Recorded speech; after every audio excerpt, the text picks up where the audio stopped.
नमस्कार, स्वाभिमानी न्यूज चॅनलच्या बातमीपत्रात आपले स्वागत। सुरुवातीला जाणून घेऊया आजच्या ठळक घडामोडी। धुळ्यात जिल्हा व सत्र न्यायाधीशांच्या हस्ते झाले फिरते मोबाईल लोक अदालत व्हॅनचे उद्घाटन। धुळे जिल्ह्यातील शिंदखेडा तालुक्यात दुष्काळ जाहीर का, शेतकरी पुत्राचे जिल्हा अधिकाऱ्यांना निवेदन। वीज वितरण अधिकारी कर्मचाऱ्यांनी केले धुळे जिल्हाधिकारी कार्यालयासमोर आमदारांच्या विरोधात आंदोलन। धुळ्यात मराठा समाजाचे मनोज जरांगे पाटलांच्या समर्थनात आंदोलन। आता जाणून घेऊया बातमीपत्र विस्ताराने।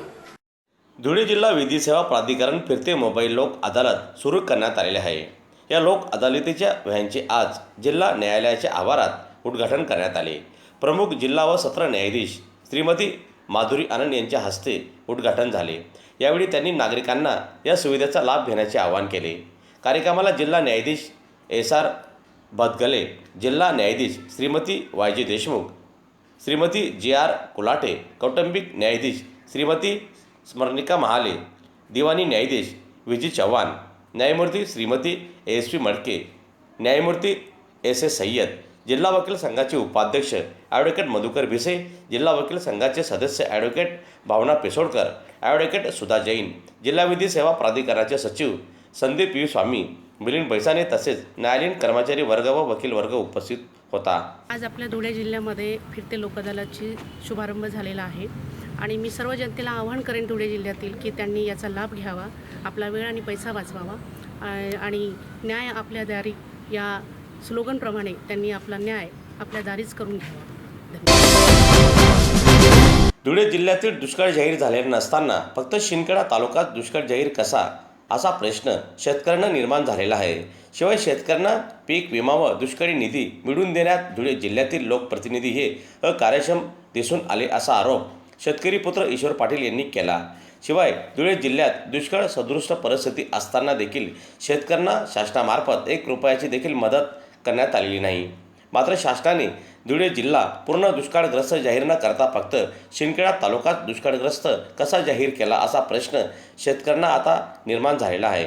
त्यामुळे या 3 तालुक्यातील शेतकऱ्यांना पीक विमा व तिन्ही तालुक्यांना दुष्काळ जाहीर करावा अशी मागणी शेतकरी पुत्र ईश्वर पाटील यांनी केलेली असून त्या संदर्भात आज धुळे जिल्हा अधिकाऱ्यांना त्या मागणीचे निवेदन दिले। दरम्यान लवकरात लवकर 3 तालुके देखील दुष्काळ जाहीर करावा असे निवेदनात नमूद करण्यात आलेले आहे। यावर्षी राज्य शासनाचा 1 रुपयाचा पीक विमा म्हणजे शेतकऱ्यांना दिलेली चॉकलेट आहे। राज्य शासनाने खूप काही आश्वासने दिली शेतकऱ्यांना, आम्ही 1 रुपयात हे देऊ ते देऊ, पण प्रत्यक्षात 1 रुपयाचा पीक विमा झालेला नाही। त्याच्यामध्ये धुळे जिल्ह्यात 4 तालुके असून फक्त एका तालुक्याला म्हणजे जिथं सत्ताधारी आमदार आहे त्याच आमदारांच्या तालुक्याला दुष्काळ निधी दिलेला आहे आणि इतर तालुक्याचे आमदार अकार्यक्षम आहेत, कारण त्यांनी शेतकऱ्यांसाठी तिथं जन आंदोलन केलं नाही, जीवाचा आक्रोश केला नाही, म्हणून त्यांचा लाभ कोणी ऐकत नाही। माझी कालच आम्ही शेतकऱ्यांच्या वतीने जिल्हाधिकारी साहेबांना निवेदन दिलं आहे की हे जे पीक विमा आहे हा भेटायला पाहिजे, त्याच्यासोबत दुष्काळी निधीचा पण निधी भेटायला पाहिजे। तरी आमच्या धुळे जिल्ह्यातील लोकप्रतिनिधी कुंभकर्ण झोपेत आहे, त्याच्यासोबत शेतकरी तर अतिशय कुंभकर्ण झोपेत आहेत। याला सर्वस्वी जबाबदार आपले जे लोकप्रतिनिधी आहेत त्यांनी कमीत कमी शेतकऱ्यांच्या बाजूने विधानसभेत प्रश्न मांडा। आता आचारसंहिता संपली, पहिले आपण म्हणायचो की आचारसंहिता आता आचारसंहिता संपली तरी एकही लोकप्रतिनिधी दुष्काळी व पीक विमासाठी बोंबलत नाही। काल आजच्या पेपरमध्ये धनंजय शिंदे जे कृषी मंत्री आहेत त्यांची बातमी आली की आम्ही सोयाबीन शेतकऱ्यांना पीक विमा देऊ। अहो ठीक आहे साहेब, आमच्या धुळे आणि खानदेशमधल्या शेतकऱ्यांनी काय अन्याय केला? आपल्याला इथले आमदार पाहिजे, इथले खासदार पाहिजे, सर्व काय पाहिजे, सत्ता येण्यासाठी सर्व पाहिजे, मग इथल्या शेतकऱ्यांना वाऱ्यावर सोडण्याचं कारण काय आहे? दुसरी गोष्ट, शेतकऱ्यांना जे आश्वासने दिलेले ते तरी पूर्ण करा। 21 दिवसाचा जो खंड पडलेला होता पावसाचा, तो दुष्काळी परिस्थिती सदृश्य परिस्थिती होती, तरी फक्त शिंदखेडा तालुक्यालाच का दिला? तिथलेच आमदारांचा सत्ताधारी आमदारांना दिला गेला आहे, तिथले जे महायुतीचे मतदार आहेत का? इतर 3 तालुक्यातले मतदार हे महायुतीला मतदान करणार नाहीत का? तरी शासनाला आम्ही विनंती करतो की मुख्यमंत्री साहेब, उपमुख्यमंत्री, आपले राज्याचे कृषी मंत्री साहेब, आता तरी डोळे उघडा आमच्या खानदेशवर, एवढी विनंती करतो। धुळे शहरातील वारंवार वीज पुरवठा खंडित होण्याच्या समस्येवर जाब विचारत वीज वितरणच्या अधीक्षक अभियंता कार्यालयात घेराव घालून आंदोलन केल्यानंतर धुळे शहराचे आमदार डॉक्टर फारुख शाह यांच्या विरोधात वीज वितरणचे अधिकारी कर्मचारी यांनी अराजकताविषयी हल्ला केल्याचा आरोप केला आहे. कुठलीही पूर्व कल्पना न देता महावितरण कंपनीच्या धुळे परिमंडळ कार्यालयात 150 ते 200 जणांच्या जमावासोबत आलेल्या लोकप्रतिनिधी आमदार डॉक्टर फारुख शाह यांनी अधीक्षक अभियंत्यांशी अपमानास्पद संभाषण केले व हल्ला करण्याचा प्रयत्न केला. अशा लोकप्रतिनिधीवर कठोर कारवाई करण्यात यावी अशी मागणी संयुक्त कृती समितीने केलेली असून त्या संदर्भात आज धुळे जिल्हा अधिकाऱ्यांना निवेदन देत घटनेच्या निषेधार्थ कृती समितीच्या वतीने आंदोलन करण्यात आले. दरम्यान यावेळी संयुक्त कृती समितीचे अधिकारी कर्मचारी मोठ्या संख्येने आजच्या या आंदोलनात सहभागी झाले होते.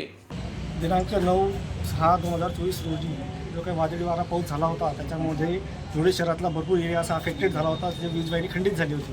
तर आमच्या कर्मचाऱ्यांनी अधिकाऱ्यांनी अहोरात्र प्रयत्न करून ते सप्लाय दुरुस्त केला, परंतु सप्लाय खंडित असल्यामुळे जो जनतेचा रोष आला तो आमदार कार्यालयापर्यंत गेला. आमदार साहेबांनी अधीक्षक अभियंता कार्यालयामध्ये कुठल्याही पूर्वसूचना न देता आणि जे असंविधानिक भाषा आहे भाषेचा वापर करून अधिकाऱ्यांना तिथं बोललेत, त्याच्याबद्दल निषेध म्हणून आम्ही सर्वजण इथं कृती समितीच्या वतीने जिल्हाधिकारी कार्यालय तसेच माननीय अधीक्षक अभियंता कार्यालय इथं निवेदन दिलेलं आहे की आणि ही जी काही गुंड प्रवृत्तीची हे होते धुळे शहरामध्ये कर्मचाऱ्यांना दमदाटी होणे, शिवीगाळ करणे हे प्रथा बंद करण्यात यावी व यांच्यावर लवकरात लवकर कारवाई करण्यात यावी या मागणीसाठी आम्ही इथं हजर झालो आहोत. मराठा संघर्ष योद्धा मनोज जरांगे पाटील यांच्या मराठा समाजाला 50%च्या आत ओबीसीमधून आरक्षण मिळावे म्हणून अंतरावली सराटी येथे सुरू असलेल्या उपोषणास धुळे जिल्हा सकल मराठा समाजाचा पाठिंबा असून बीड जिल्ह्यातील परिस्थिती पाहता मनोज दादा जरांगे पाटील यांना जड सिक्युरिटी द्यावी व त्यांना संपूर्ण संरक्षण मिळावे. तसेच धुळे जिल्ह्यातील जिल्हाधिकारी यांनी जाहीर केलेल्या 82,000 नोंदी सापडलेल्या बांधवांना त्वरित ओबीसी दाखले वाटप करण्यात यावे यासह विविध मराठा समाजाच्या मागण्यासंदर्भात आज मराठा समाजाच्या वतीने धुळे जिल्हाधिकारी कार्यालयासमोर आंदोलन करण्यात आले. दरम्यान यावेळी मराठा समाज बांधव मोठ्या संख्येने उपस्थित होते. नेते आदरणीय मनोज जरांगे दादा पाटील यांनी आपलं उपोषण चालू करून आज 5वा दिवस उजडलेला आहे, परंतु आजपर्यंत शासनाने त्याची दखल घेतलेली नाही. त्याच्यामुळे संपूर्ण महाराष्ट्रात आणि धुळ्यातसुद्धा आता तीव्र प्रतिक्रिया उमटायला सुरुवात झालेली. आमची मागणी आहे की शासनाने जो मागे शब्द दिला होता सगळे सोयरे आरक्षण आम्ही देऊ, हे मुख्यमंत्र्यांनी शिवाजी महाराजांची शपथ घेऊन सांगितलं होतं, पण त्याची आजपर्यंत कारवाई झालेली नाही आहे. आणि जर मनोज जरांगे पाटील यांच्या जीवाला धोका झाला तर संपूर्ण महाराष्ट्रामध्ये मराठा समाज हा पेटून उठेल. त्या बीड जिल्ह्यामध्ये मनोज जरांगे दादा यांच्या विरुद्ध अपेक्षार्थ पोस्ट चालू आहेत, त्या त्वरित थांबल्या पाहिजे, नाही तर महाराष्ट्रात वातावरण चिघळणार आहे. आमची धुळे जिल्हाधिकारी कलेक्टर साहेबांना विनंती आहे की तुम्ही धुळ्यामध्ये 82,000 कुणबी दाखले सापडलं असं जाहीर केलं होतं, परंतु त्याचं आजपर्यंत काही वाटप झालेलं नाही आहे. तर ही गोष्ट अतिशय गंभीर आहे. आम्ही शासनाला आणि जिल्हाधिकाऱ्यांना परत या ठिकाणी इशारा देऊ इच्छितो, जर तुम्ही 4 दिवसात जर हे काम सुरू नाही केलं तर धुळ्यामध्ये कलेक्टर साहेबांच्या विरोधात आम्ही आमरण उपोषणाला बसू आणि मनोज दादा जरांगे पाटील यांना पाठिंबा देण्यासाठी सतत आम्ही या ठिकाणी साखळी उपोषण सुरू करणार आहे, याची जिल्हाधिकाऱ्यांनी शासनाने नोंद घ्यावी. याचबरोबर स्वाभिमानी न्यूज चॅनलचे बातमीपत्र संपले. पुन्हा भेटूया पुढील प्रसारणात. तोपर्यंत नमस्कार.